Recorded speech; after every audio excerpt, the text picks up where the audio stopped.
प्रकार से आंसर्स लिखकर आ सकते हैं। मैम सही तरीका क्या है आंसर लिखने का? अगर मुझे सारी चीजें याद भी हैं तो भी मेरे नंबर मैम क्यों कट जाते हैं? अगर मेरी राइटिंग ऑलरेडी अच्छी है तो क्या मुझे पेपर को सजा के लिख कर आने की जरूरत है? हमें किसी क्वेश्चन के बारे में बहुत ही कम पता होता है कि हमें पता ही नहीं होता कि हमें क्या लिखना है। बहुत सारे बच्चों को सब कुछ आता है फिर भी वो नहीं अटेम्प्ट कर पाते। क्यों नहीं कर पाते? हेलो एवरीवन, स्वागत है आप सभी का मेरे साथ मेरे अपने YouTube channel English by Tania Sharma पे। मेरा नाम तानिया शर्मा है और आज जो मैं बात करने वाली हूँ ना वो बहुत ज़्यादा इम्पॉर्टेंट और बहुत ज़्यादा कंसर्निंग है। यानी कि हम लोग एग्जाम में, बोर्ड एग्जाम में किस प्रकार से आंसर्स लिखकर आ सकते हैं। मैम सही तरीका क्या है आंसर लिखने का? अगर मुझे सारी चीजें याद भी हैं तो भी मेरे नंबर मैम क्यों कट जाते हैं? ऐसी कौन सी चीजें हैं जो एग्जाम में या स्पेशली बोर्ड एग्जाम में मैं ध्यान में रखूं जिससे मेरा एक भी नंबर ना कटे? क्या मुझे मेरी राइटिंग सुधारने की जरूरत है? अगर मेरी राइटिंग ऑलरेडी अच्छी है तो क्या मुझे पेपर को सजा के लिख कर आने की जरूरत है? क्या मैं 2 नंबर के आंसर में कौन सी चीज ऐसी लिख सकता हूं जिससे मुझे पूरे नंबर मिल जाए?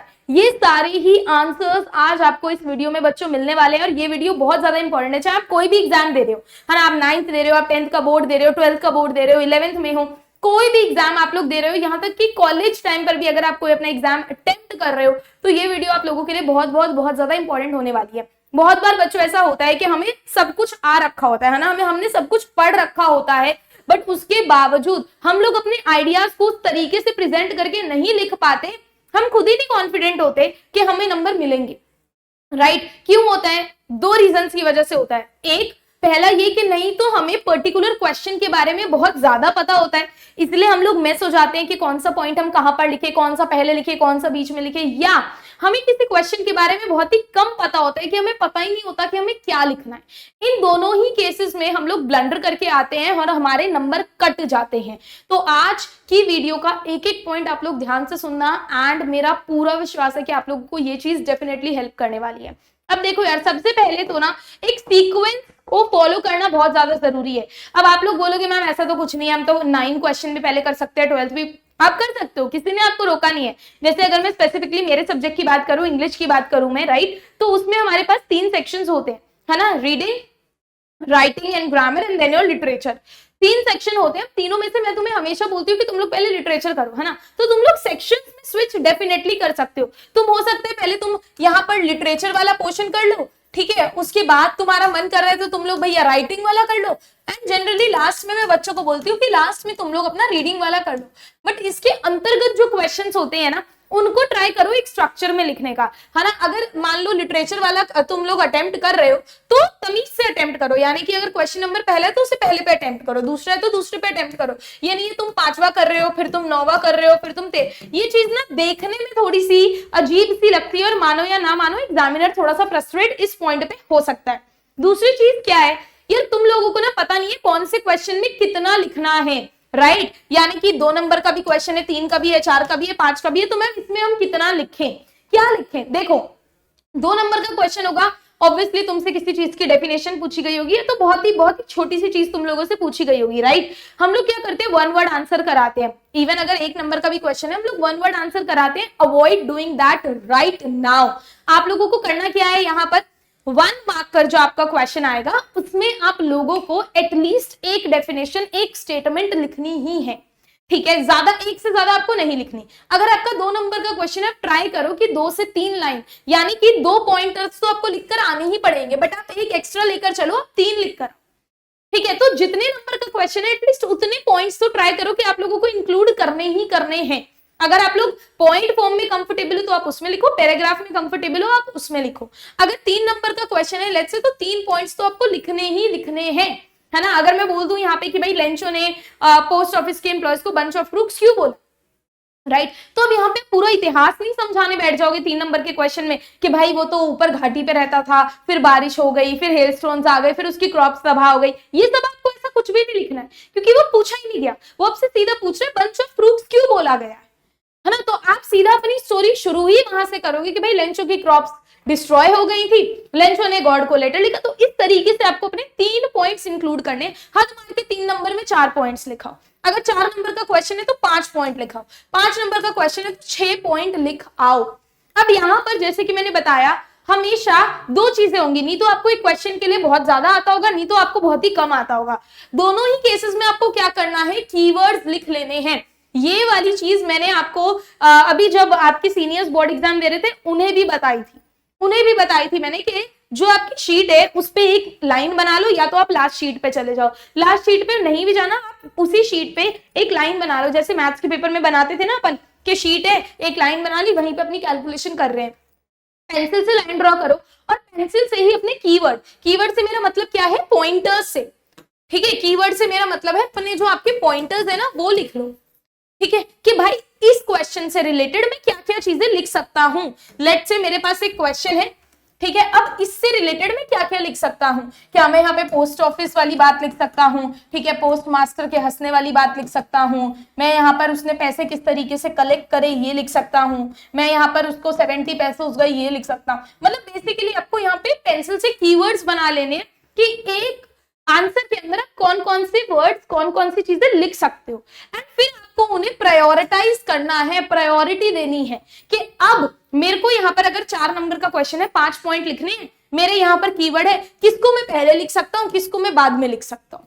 इस तरीके से आपका जो आंसर का स्ट्रक्चर है वो बहुत अच्छे से फॉर्म होकर आएगा, बहुत अच्छे से फॉर्म होकर आएगा। ये मैंने लास्ट ईयर भी बताया था, ठीक है। तो ये वाली जो टेक्निक है, इससे एक तो तुम्हें पता होगा कि हाँ भाई कितना लिखना है, दूसरा वो जो होता है ना, लोग मेस हो जाते हैं सर पे ही कि भाई क्या लिखे, पूरी समरी लिखाते हैं, पता ही नहीं होता कि ऊपर क्या लिखना है, नीचे क्या लिखना है, बीच में कौन सी लाइन आएगी। तो यहाँ से आप लोग प्रायोरिटाइज कर सकते हो अपने पॉइंट्स कि अगर आपकी आंखों के आगे लिखे हुए हैं तो हाँ यार ये 3rd वाला पॉइंट 1st पे आएगा, 1st वाला पॉइंट 5th पे आएगा, 5th वाला पॉइंट 7th पे आएगा। तो इस तरीके से आप लोग प्रायोरिटाइज कर सकते हो, इससे आपको स्ट्रक्चर फॉर्म करने में भी बहुत ज्यादा हेल्प मिलेगी।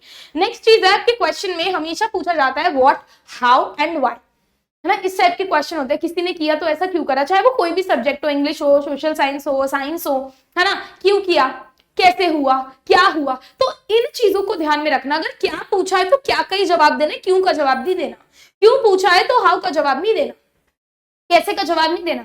हम लोग क्या करते हैं, हमेशा हम लोग एक्स्ट्रा, अगर हमें मान लो कोई भी क्वेश्चन पढ़ा, हमें लगा अरे हमें तो आता है, बहुत सारा लिख देते हैं, जिसकी वजह से चीजें गंदी होना शुरू हो जाती है, खत्म होना शुरू हो जाती है एक तरीके से।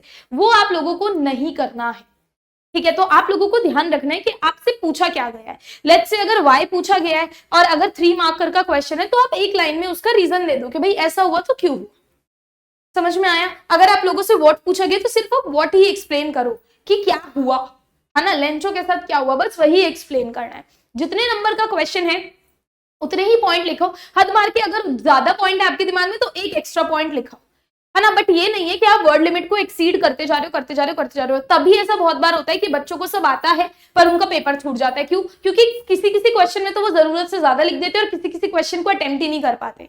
तो यहाँ पे आप लोगों को ध्यान देना है कि आपको जितना भी आता हो आपको नंबर ज्यादा नहीं मिलेंगे, जितना पूछा है उतने ही नंबर मिलेंगे। इसलिए जब आप ये कीवर्ड टेक्निक और ये वाली टेक्निक को साथ में लेके चलोगे पॉइंटर्स वाली, तो आपको बहुत ज्यादा बेनिफिट मिलेगा, ठीक है। इन चीजों का आपको ध्यान रखना है। नेक्स्ट चीज जो हमारी आती है, हम लोग ना स्लैंग, स्पेशली इंग्लिश में हम लोग स्लैंग्स बहुत ज्यादा इस्तेमाल करते हैं, यानी कि ऐसे एंड लिख देना, जबकि इंग्लिश में हमेशा हम ऐसे लिखते हैं इंग्लिश के पेपर में, है ना, बिटवीन को ऐसे लिख देना, नहीं, पूरा लिखो, कोई भी शॉर्ट फॉर्म को इस्तेमाल नहीं करना, ठीक है। बहुत सारे बच्चों को राइटिंग प्रैक्टिस भी नहीं होती, उन्हें प्रैक्टिस ही नहीं होती, उन्हें लिखना ही नहीं आता। तो यार प्लीज पेपर से पहले एटलीस्ट लिखने की प्रैक्टिस कर लिया करो, क्योंकि हाथ उस फ्लो में नहीं बैठ पाता, ठीक है। मैंने मेरे 12th के बाद जब कॉलेज के एग्जाम दिए थे ना, मैं लिख नहीं पा रही थी। क्यों? क्योंकि आदत छूट गई थी लिखने की, ना तो कॉपीज में लिखते थे, ना यूनिट टेस्ट होते थे, सीधा एग्जाम होता था, वो आदत ही छूट गई थी, वो स्पीड ऑटोमेटिकली इतनी ज्यादा स्लो हो गई थी। तो वो लिखने की आदत डालो। अगर हैंडराइटिंग तुम्हारी खराब भी है ना, पर तब भी तुम स्ट्रक्चर में लिख रहे हो, नंबर मिल जाएंगे। बट बहुत ज्यादा खराब है, देन फिर तुम्हें थोड़ा सा सोचना पड़ेगा, ठीक है। वैसे मुझे लगता नहीं, बहुत सारे लोगों की होती है। और हाँ, अगर तुम्हारी पेज है तो प्लीज इन लाइंस में ना भरने के लिए ज्यादा छोड़ के गैप मत लिखो। बहुत सारे बच्चे क्या करते हैं, एक लाइन में सिर्फ 3 वर्ड होते हैं, 3 से 4 वर्ड गैप लिख के करते हैं, उन्हें लगता है एग्जामिनर पागल है। बेटा ऐसा नहीं करना, आपको ऐसा कतई नहीं करना, ठीक है। अगर मान लो कोई भी लॉन्ग टाइप का आपका क्वेश्चन है तो ट्राई करो उसे पॉइंटर्स में ही एक्सप्लेन करो, दैट वे बहुत ज्यादा ऑर्गेनाइज भी लगेगा एंड आप लोगों को भी आसानी होगी कि हाँ 5 नंबर का क्वेश्चन है तो मुझे 5 से 6 पॉइंट्स ही लिखने हैं। जब भी आपको पेपर में कटिंग करनी है ठीक है, मान लो मैंने यहाँ पर कुछ लिख दिया, द तान्या लिख दिया, मुझे इसे काटना है, तो ऐसे ऐसे करके कटिंग्स मत करो, ठीक है, ऐसे ऐसे करके कटिंग्स करोगे तो अपना ही नुकसान कराओगे। ट्राई करो, अगर आपसे कुछ गलत हो गया है तो जस्ट एक लाइन मारो और आगे बढ़ो लाइफ में, ठीक है। नेक्स्ट आ जाओ, लास्ट रिवीजन अंडरलाइन। अब क्या होता है, बहुत सारे बच्चों को मैं बोलती हूँ कि सजाने की जरूरत नहीं है पेपर, है ना, but at the same time presentation is very very important. आप अगर इस तरीके से प्रैक्टिस करके जाओगे, ज्यादा से ज्यादा क्वेश्चंस लिखने की प्रैक्टिस करोगे, है ना, ये जो स्ट्रक्चर्स बताए हैं इनको अगर आप फॉलो करोगे तो ऑब्वियसली आपको एक टाइम लिमिट में पेपर आपका खत्म होना शुरू हो जाएगा, राइट। अब जब आप लास्ट रिवीजन करोगे तो एक पेंसिल लो हाथ में, और जो भी तुम्हें इंपॉर्टेंट पॉइंट्स लग रहे हैं लास्ट रिवीजन के समय उसे अंडरलाइन कर लो, ठीक है। उन इंपॉर्टेंट पॉइंट्स को जब भी आप अंडरलाइन करोगे तो एक तो वो एक अलग ही लुक देगा देखने में, दूसरा जितनी भी इंपॉर्टेंट हेडलाइंस हैं उन्हें अंडरलाइन कर दो, ठीक है। अगर इंपॉर्टेंट कुछ टॉपिक लिखा है ट्राई करो उसे ब्लैक पेन से लिख लो, ठीक है, ब्लैक एंड ब्लू, ज्यादा पेन का इस्तेमाल नहीं करना।